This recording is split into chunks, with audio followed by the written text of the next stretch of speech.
Bienvenue dans ce nouvel épisode du podcast de Virilité Intellectuelle.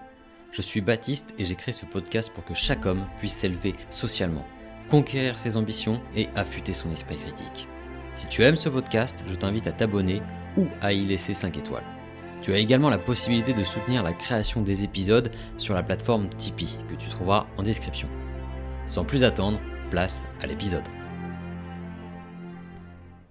Bonjour à tous, chers auditeurs, chers abonnés et chers Sigma. Aujourd'hui, je vous propose un épisode très particulier. L'idée est de comprendre pourquoi la France, vos proches et peut-être vous-même, allez dans le mur en appuyant sur l'accélérateur. Soyons clairs, l'économie, c'est pas fou, la politique non plus, mais il y a bien pire. Je vais tâcher de vous expliquer pourquoi, dans un futur très proche, les moins de 25 ans français vont devenir comme des vieux japonais qui seront isolés dans un petit appartement, s'alimentant de plats livrés à domicile avec comme seule relation une IA en petit ami qui, de temps en temps, avec laquelle il pourra prendre un rouleau de sopalin. Parce que le constat est dramatique.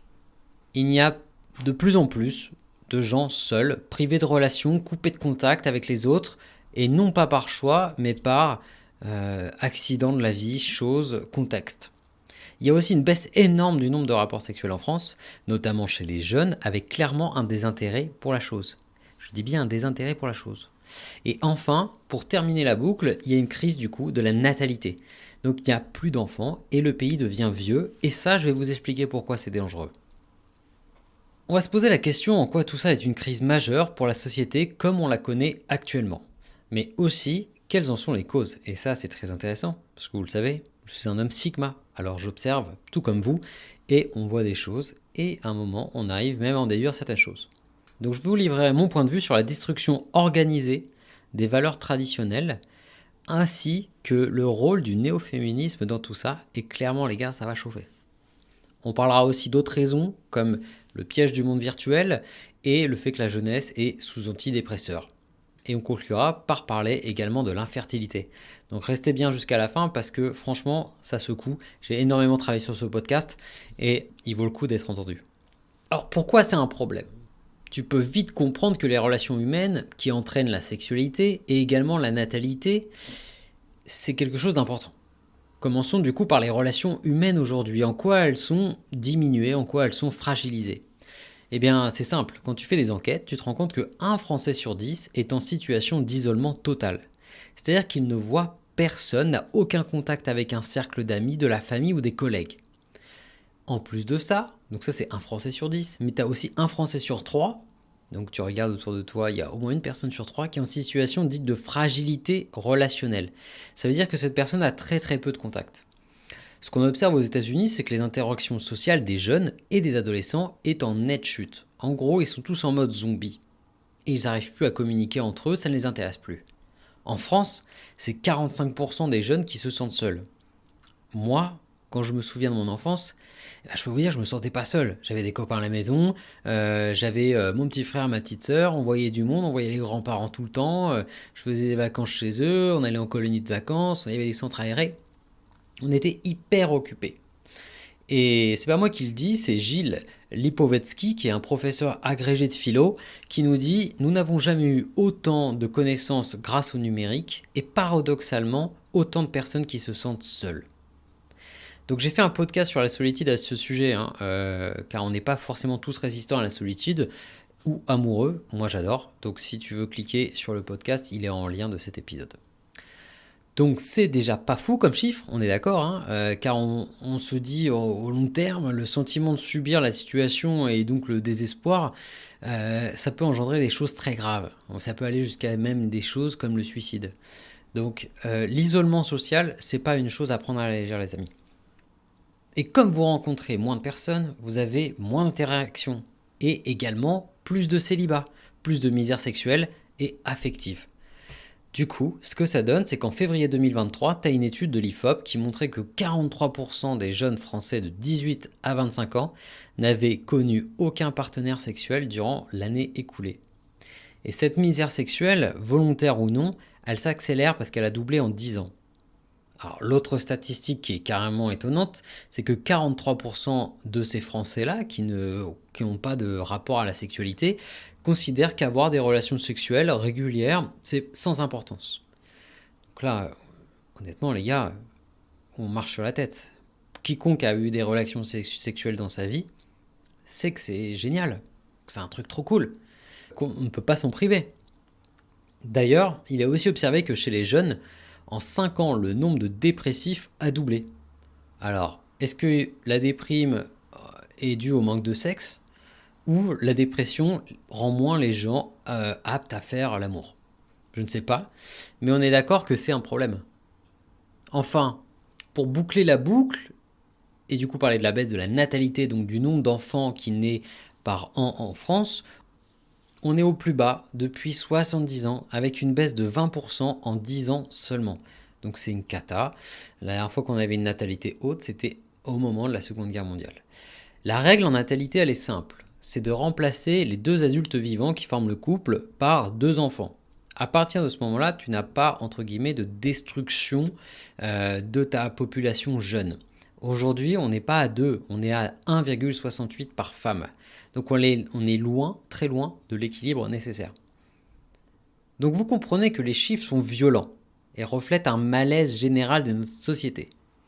Si on réfléchit un peu ensemble sur les conséquences que ça peut avoir sur notre monde dans quelques années, eh bien ça fait froid dans le dos.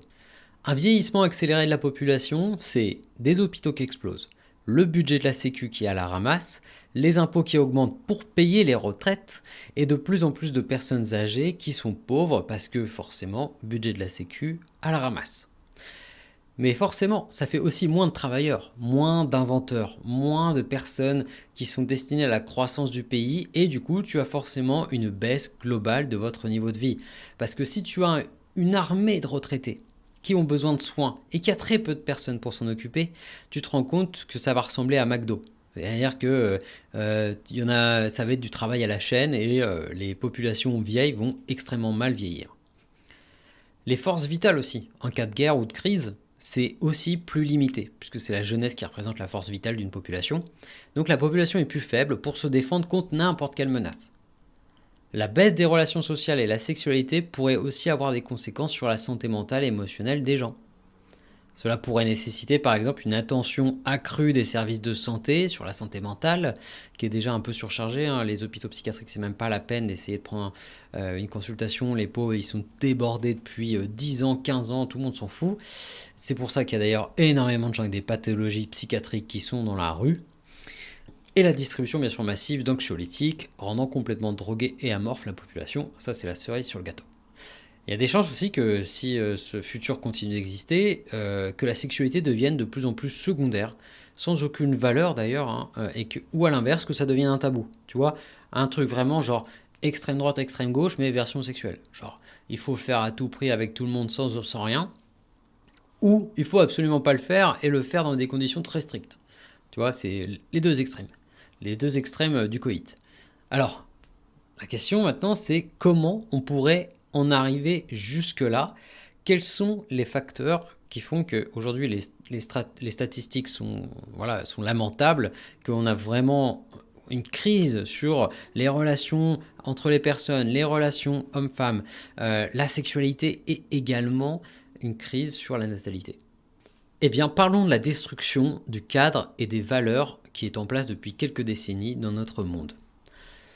Le modèle qu'ont connu mes grands-parents, qui sont nés pendant la Seconde Guerre mondiale, qui se sont retrouvés avec un fusil dans le dos d'un Allemand, une maison squattée par des nazis, des actes de résistance du quotidien, à savoir dégonfler les mobylettes des Allemands, tout ça, tu vois, c'était une autre vie. Alors, à l'époque, ma grand-mère, elle rencontre son mari dans le village d'à côté.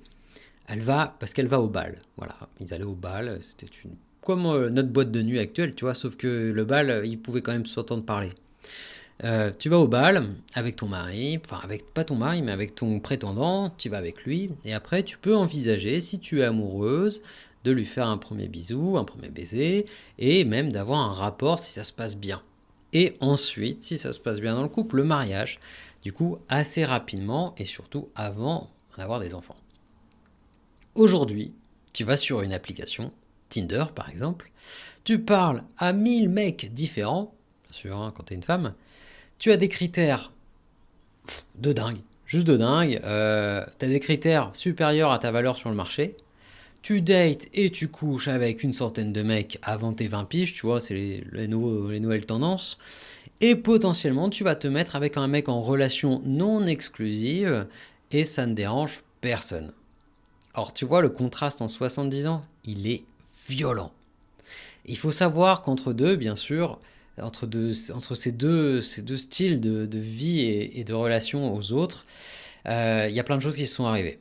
Donc il y a la mondialisation, il y a la révolution sexuelle des années 60-70, il y a le sida, la pilule, les droits des femmes, le déclin de la religion en Europe et en Occident de manière générale, le fait qu'un mariage sur deux se transforme en divorce, et les moyens de communication, le téléphone et Internet. Tout ça, ça a forcément endommagé, détruit le modèle traditionnel de la rencontre sérieuse, du mariage et de la famille, et ça a même été déconstruit. Alors, derrière le mot déconstruire, on peut entendre plutôt le mot détruit, anéanti par le progrès social et technologique, mais aussi depuis plusieurs années par le mouvement woke et néo-féministe. Pour moi, le néo-féminisme représente un accélérateur de crise et il crée beaucoup plus de dégâts sur la société qu'il l'aide. D'ailleurs, quand elle parle de déconstruire ces fameuses femmes, c'est à remplacer vraiment par le mot détruire, hein. À chaque fois quand vous entendez ça, voyez le mot détruire. C'est exactement la même chose, c'est exactement la même ambition. Détruire pour ériger un nouveau monde qu'elles auraient imaginé pour nous tous. Alors c'est sous une jolie formule, comme vous l'avez vu, mais l'idée revient vraiment à tout péter. Et tout péter ce qui fonctionnait, hein. Bien sûr, vraiment là on y va à coup de, tu vois, à coup de Karcher, hein. On arrache tout, quoi. Prenons un exemple, les relations hommes-femmes. Avant c'était simple, tout le monde pouvait se parler, sans accuser l'autre de X ou Y. On pouvait faire des blagues sans devenir hystérique ou machiste. Maintenant, tout le monde se vexe et crie au scandale pour un rien. C'est devenu un enfer. T'as presque l'impression que les gens peuvent plus se mélanger entre hommes et femmes, alors que, putain, à la base, c'est simple, quoi. On vit très bien en relation, tous ensemble, quoi. Et la culture du néo-féminisme, franchement, les amis, c'est simple. C'est assouvir un désir de vengeance en détruisant d'abord les relations hommes-femmes, pour ensuite tenter d'isoler les hommes, en les faisant bien sûr passer pour le mal absolu. Donc le mal comme le mauvais, quoi, vous m'avez compris. Pour enfin, c'est quoi l'objectif de tout ça? Obtenir des postes d'influence avec des règles de préférence féminines ou de minorité. Bah ouais, elles font pas ça pour rien. Ça leur donne une notoriété, ça leur donne des postes clés sans avoir besoin de faire des efforts de compétition. En gros, ce sont des femmes qui me font vraiment penser à des hommes bêta frustrés qui vont aller parler derrière ton dos et tenter de manipuler les gens voilà, qu'ils gagnent sur toi. Donc c'est tellement ridicule quand on sait que l'homme sans la femme et la femme sans l'homme ne valent rien. Scientifiquement, biologiquement, émotionnellement, les deux ne fonctionnent pas l'un sans l'autre. C'est une évidence depuis longtemps, tout le monde le sait, sauf pour les néo-féminismes depuis 10 ans. Ces mêmes néo-féminismes sont opposés bien sûr au système classique familial, ils sont aussi contre, grosso modo, l'hétérosexualité de manière globale, quoi.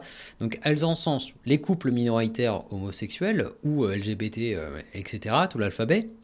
Ou encore pire, elles encensent les familles monoparentales. Donc la mère seule qui élève son enfant, ou le père seul, on n'en parle pas trop du père seul, c'est plus la mère seule qui élève son enfant. Pour elle, c'est genre des queens, c'est incroyable. Alors que l'on sait que les enfants qui finissent le plus en prison sont issus de familles monoparentales. Donc je vous laisse imaginer leur archétype de réussite, c'est qu'en fait, elles se disent ouais c'est génial, elle élève un enfant toute seule. Attends, il y a un risque énorme que le gosse vrille. Donc c'est pas marrant, c'est pas la fête, c'est un problème. Et d'ailleurs, ça me fait penser à ma première discussion avec une néo-féministe. Je savais pas du tout ce que c'était à l'époque. C'était à peu près il y a 5 ans. J'étais au Portugal, dans la maison, dans la villa même, on peut dire que c'était une belle villa. Je vous le dis parce que c'est important pour l'histoire, de mon mentor qui m'a tout appris sur le marketing et le business en ligne. il avait une grande villa, donc il invitait souvent des gens, il y avait des amis qui venaient d'amis, etc.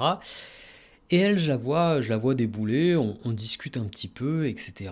Et tu sais pas pourquoi, d'un seul coup, elle nous dit, ouais, vous faites du marketing, vous êtes des mâles blancs, oppresseurs, qui oppressez les gens, vous vivez, voilà. Elle me sort tout le, bah, tu sais, tout le starter pack du néo-féminisme, hein. Donc vous êtes cisgenre, bah, je sais même pas ce que ça voulait dire à l'époque, cisgenre, mais je fais de quoi tu me parles, putain, c'est quoi ton délire, quoi. Elle était complètement matrixée. Alors, elle était prof, voilà, pour vous donner un petit peu le détail, région parisienne, ultra frustrée par son travail. Et bien sûr, elle venait en vacances aux frais de la personne qui l'accueillait, parce qu'il l'accueillait dans sa villa pendant une semaine, et bien sûr, elle ne faisait rien, elle ne payait pas les courses, elle ne participait pas aux tâches.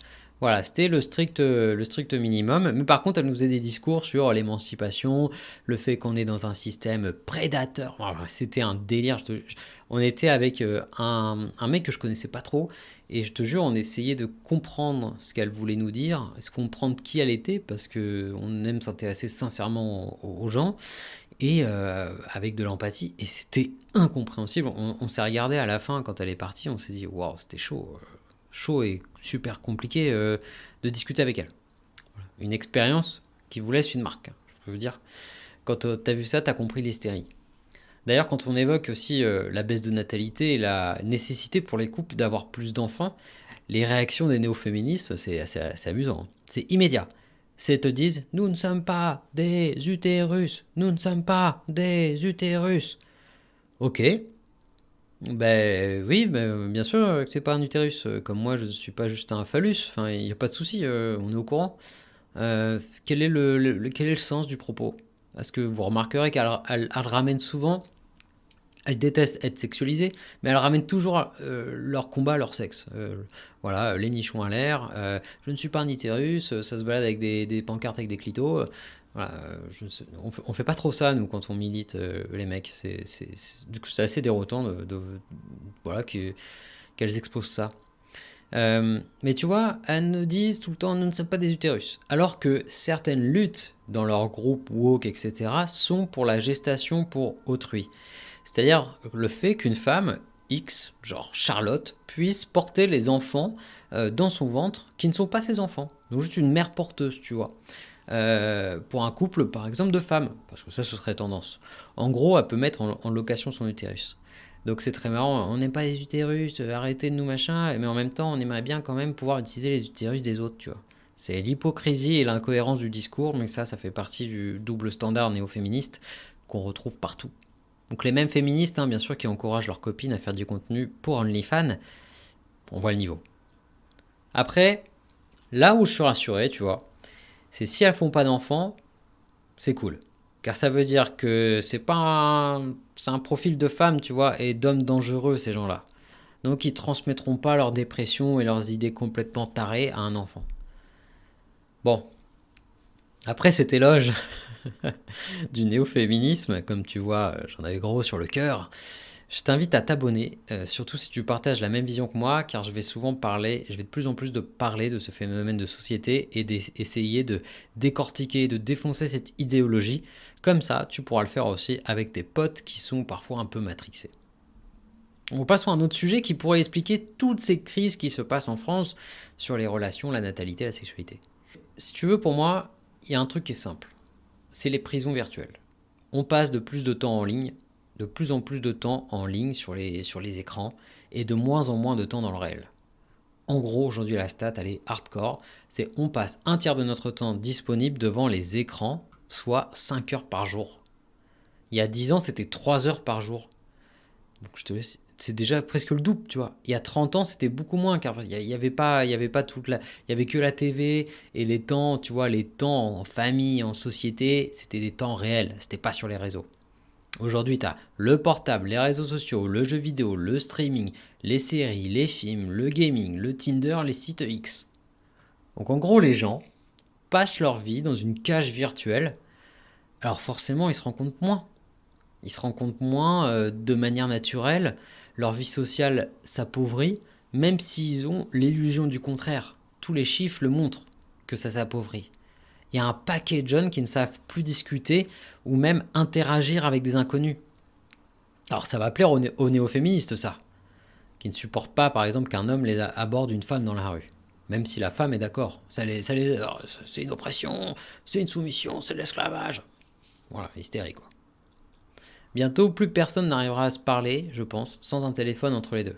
C'est vraiment, c'est hardcore. C'est-à-dire que la base de l'intelligence humaine, c'est le dialogue.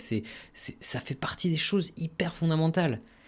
Si tu veux, il y a même des business de petites copines en intelligence artificielle qui cartonnent. Et le concept, il est simple. C'est que tu parles avec une meuf sur WhatsApp et c'est une IA qui te répond. Elle a envie et elle te dit ce que tu as envie d'entendre.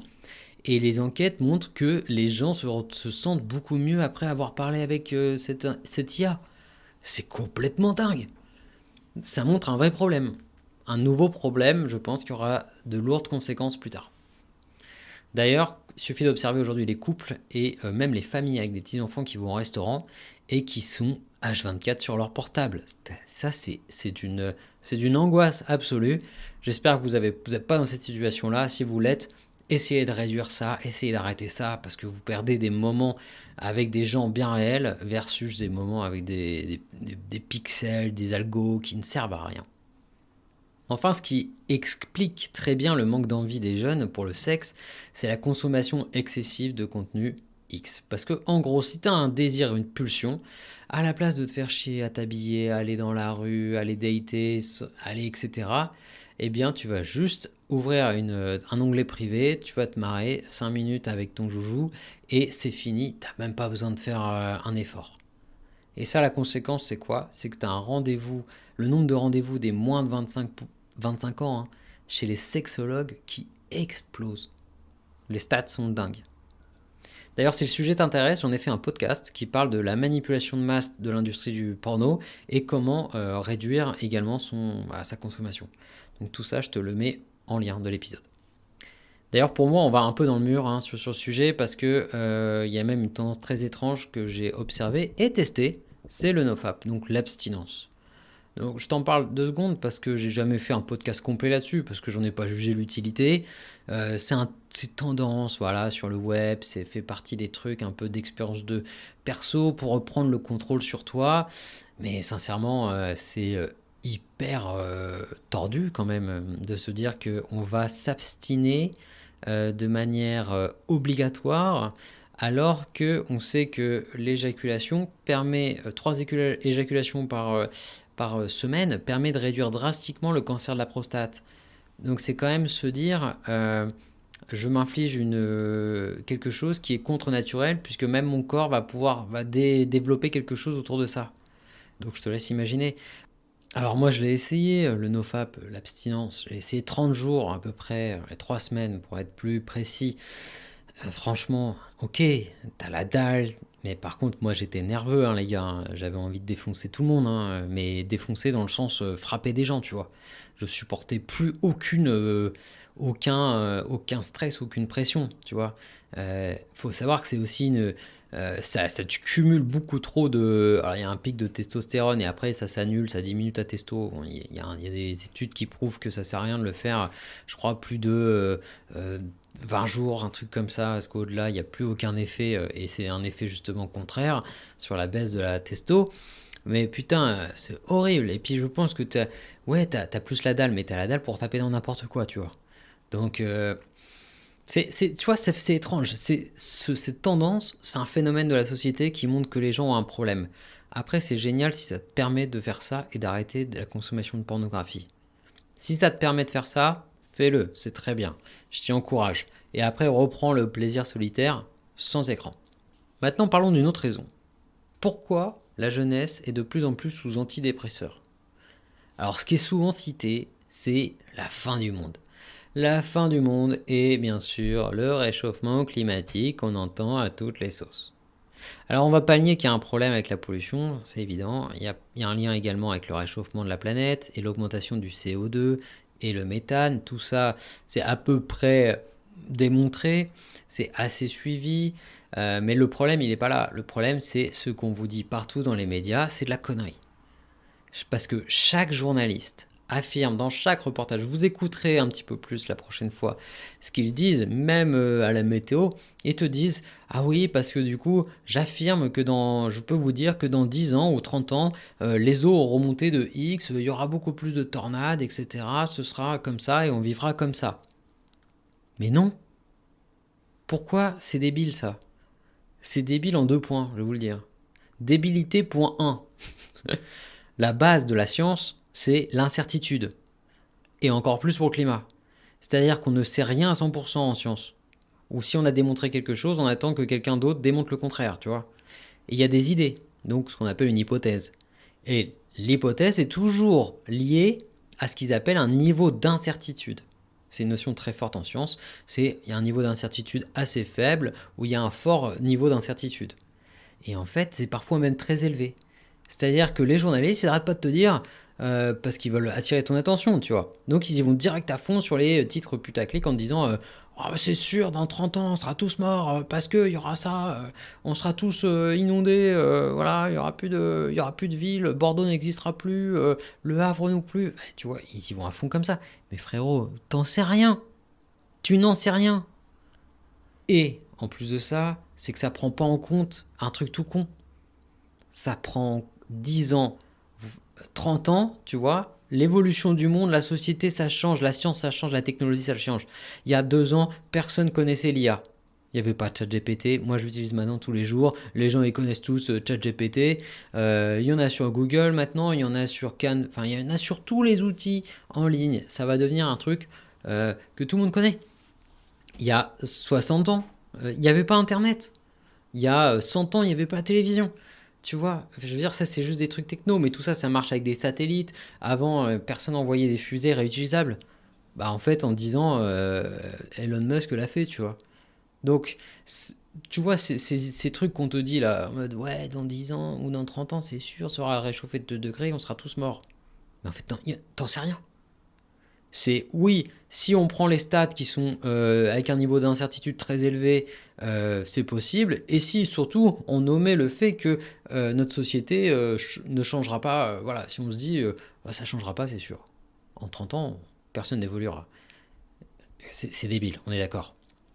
Et en plus, c'est d'autant plus débile parce que tu vois, cette logique-là, elle est accrochée à une logique malthusienne. Alors, c'est une théorie ridicule, en gros, le malthusisme, qui se base sur un biais de négativité et, grosso modo, l'envie de détruire ta liberté individuelle. Alors, je t'explique. On va prendre du temps pour expliquer ça.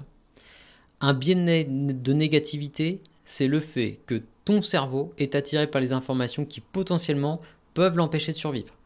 C'est pour ça que quand tu passes à côté d'un accident et que tu es en train de conduire, tu vois un accident de voiture, tu peux pas t'empêcher de regarder, alors que tu dois avoir les yeux sur la route et tu peux pas t'empêcher de regarder.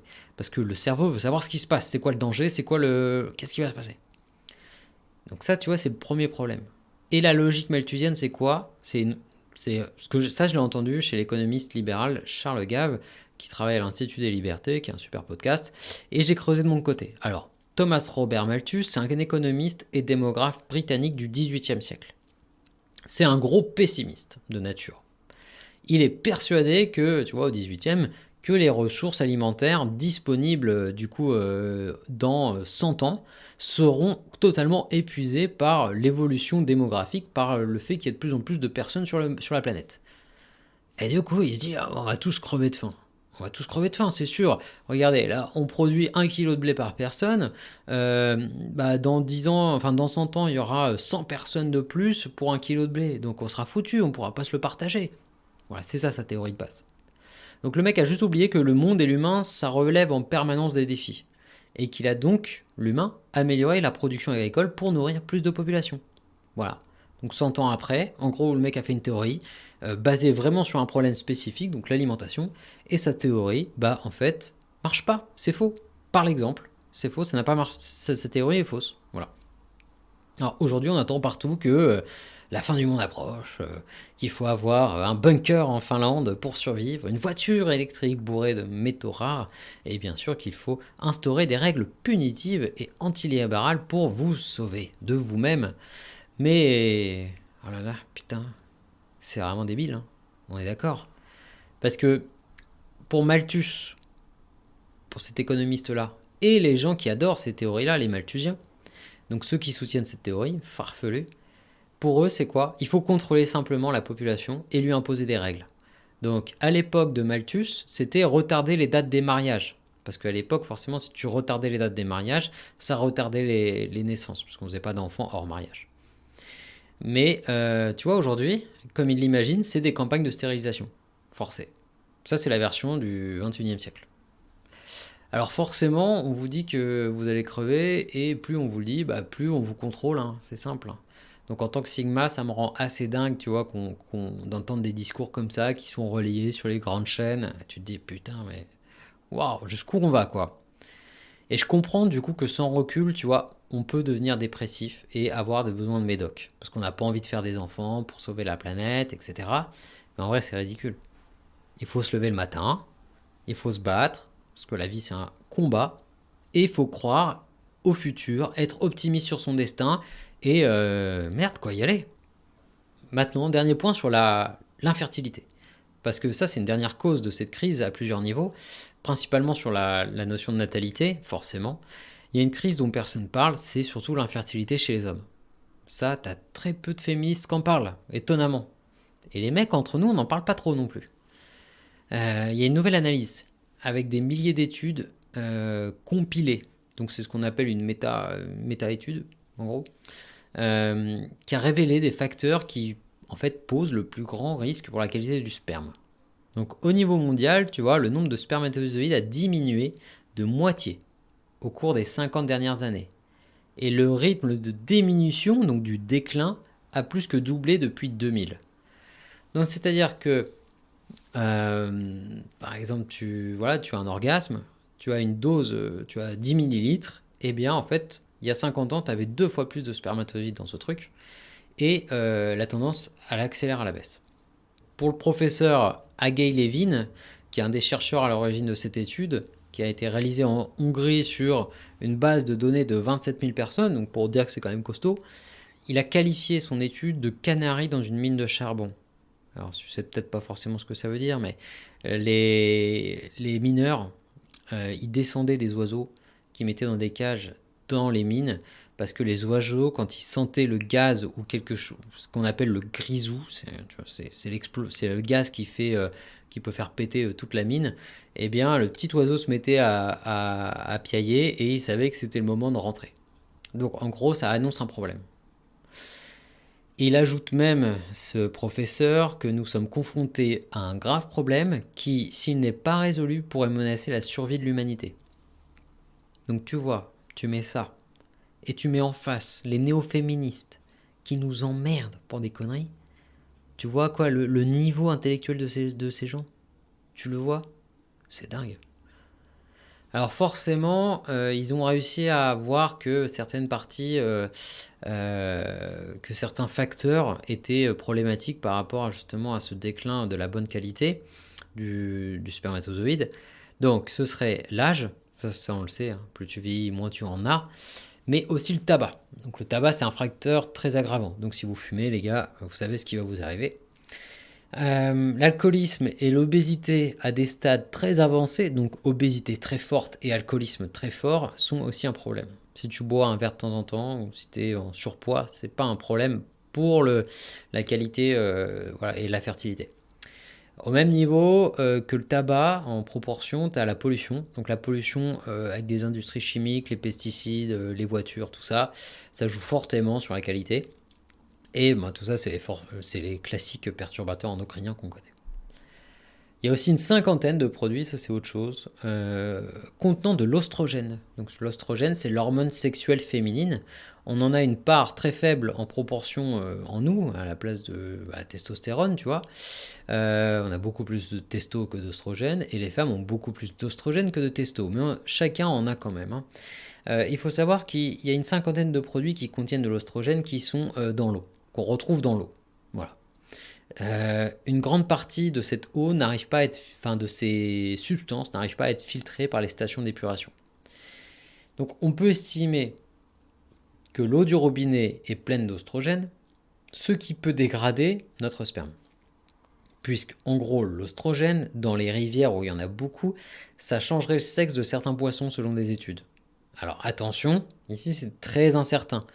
Le résultat des études a un niveau d'incertitude assez élevé, comme pour le climat, tu vois, c'est la même chose. Moi je le dis par contre. Enfin, je suis honnête. Après, si tu bois de l'eau en bouteille, hein, pour te dire, je vais essayer d'éviter ça. Euh, de ce que j'ai vu, c'est plein de nanoplastiques. Nanoplastique qui est tellement petit qu'il arrive à traverser tes cellules, donc qui rentre dans n'importe quelle petite cellule, et le corps ne sait pas quoi en faire. Il n'arrive pas à détruire ces nanoplastiques, et donc tu deviens de plus en plus comme une poubelle à plastique. Voilà, c'est magnifique. En gros, le truc qui est censé te faire vivre, à savoir l'eau, hein, eh bien, soit il est bourré d'ostrogène, soit il est bourré de plastoc. Voilà. Ça, c'est la bonne nouvelle, ça. Alors forcément, c'est pas très heureux, mais parfois, une petite dose de réalisme s'impose. Maintenant, parlons des solutions. Parce que je t'ai dressé un constat qui est catastrophique, hein, on se l'accorde. Je fais pas souvent des podcasts Jean-Michel déprime, mais là, franchement, ça peut te mettre un coup au moral. Tu peux te dire, putain, on est vraiment dans le caca. Mais c'est simple. Les solutions, elles sont simples. J'ai déjà dit, mais la vie est un combat. Et personne ne va vous aider à le mener. Donc prenez-vous en main. Ne soyez pas dans les 95% des personnes qui vont droit dans le mur en accélérant, car eux, ils ne prennent pas de recul, ils n'ont pas de sens critique sur la situation, et même ils sont tellement pris dans le train-train au quotidien qu'ils n'ont pas le temps de réfléchir. Donc faut pas leur en vouloir, c'est comme ça. Quant à vous, soyez disciplinés. Instaurez des choses dans votre vie qui ont fait leur preuve depuis toujours. Le sport, la méditation, la marche, le fait de sourire à des inconnus, entamer des discussions par exemple dans des commerces, quoi. Des trucs très simples. Commencez avec 2 mots, puis 10 mots, etc.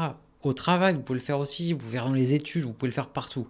Essayez de parler plus avec les gens et pas avec un portable dans les mains. Envoyez balader les applis de rencontre. Franchement, j'ai utilisé Tinder comme vous. Ou peut-être que vous ne l'avez pas utilisé et tant mieux. Mais ça sert à rien. Arrêtez de consommer du porno. J'en ai consommé dans le passé. Je sais la différence avec le avant-après. Même si t'es seul, arrête d'en consommer. Essayez de rejoindre des communautés avec des personnes comme vous. Entourez-vous de personnes qui ont le même état d'esprit que vous. Alors, si vous en connaissez, n'hésitez pas à les éduquer en partageant le podcast. J'ai vu dans les statistiques que j'avais sur YouTube qu'il y a beaucoup de gens qui partagent les podcasts. Et je pense que ça se passe, on envoie le podcast entre amis, etc. Tu vois. Et ça, c'est top, les gars, parce qu'on est une communauté discrète, mais on grossit petit à petit, avec une sélection très précise sur les membres. Donc ça, c'est beau. Essayez de limiter les réseaux sociaux. Alors c'est bourré de dopamine, j'en parle dans le dernier podcast, donc c'est difficile d'arrêter. Mais le mieux, c'est que vous preniez une application qui vous stoppe automatiquement votre réseau social si vous avez dépassé le compteur. Ensuite, je vous dirais discuter avec des gens. Enrichissez-vous des expériences de vos grands-parents. Lisez des livres, de dev perso par exemple, de parcours inspirants, de trucs sur la psycho, ou de choses qui vous font rêver tout simplement. En gros, c'est simple. Reprenez et gardez le contrôle de votre vie.